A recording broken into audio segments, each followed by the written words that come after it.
The trading card game scene is abundant in terms that its many denizens have colloquially coined as a means of shorthanding grandiose theories and concepts. However, as players transition from game to game, the definitions of these terms gets muddied, with some even being transformed entirely.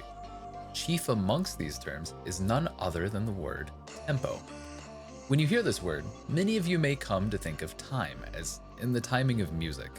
You may even incorrectly assume that this has to do with the speed of which the game is played. This association is a common misconception and does not directly represent all that encompasses the concept of tempo in games. What's good? It's your buddy Rex, and to alleviate this common misconception and help guide you to a better understanding of tempo in card games, as well as to get Theo to stop having me type out the explanation every time it comes up, let's walk through the history of tempo in games and what it really means. First, let's start at the beginning. Tempo, or time in Italian, saw its first usage in the strategy game sphere to describe the concept of achieving a desired result in a game of chess while using one fewer move than it otherwise would have taken. To have tempo is to be ahead of your opponent in action economy. By accruing repeated tempo, you inevitably are able to outvalue your opponent and force them into further unfavorable positions. However, if your opponent is able to counter your attempts at gaining tempo, the end result is nil, or in other words, nothing. Tempo is a temporary advantage that is created through high value moves and positioning. The player that has tempo is at an advantage, and thus has the initiative in the exchange of the game. Effectively, if you have tempo, you are in the driver's seat of the game. Transitioning this to card games, this concept continues to maintain its definition. To have tempo is to have a temporary advantage over your opponent. Let's do a quick exercise as an example. In a game like Grand Archive, we can see this in action whenever we assess the value in plays that are being made. If you destroy your opponent's Frostborn Paladin by playing 2 allied War Priestesses, for example, you not only put them behind an ally, but due to healing 4 HP from the both of them, have also made a life swing higher than what your opponent made to you. Thus, you've gained tempo over your opponent. Now, should your opponent negate the second allied War Priestess with a card like Frostbind, we can shift this paradigm entirely on its head. On paper, they have traded one of their cards for one of your cards, but it means so much more for the game overall.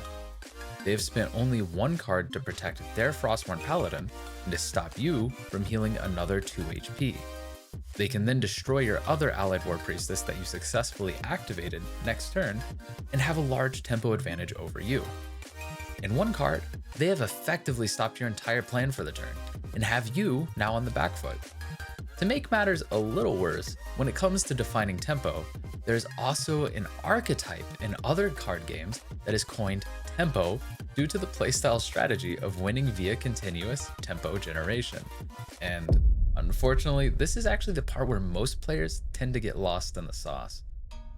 Tempo, when it's used to refer to a deck strategy, is an aggro sub-archetype that seeks to take the initiative of the game and maintain it through high-value exchanges.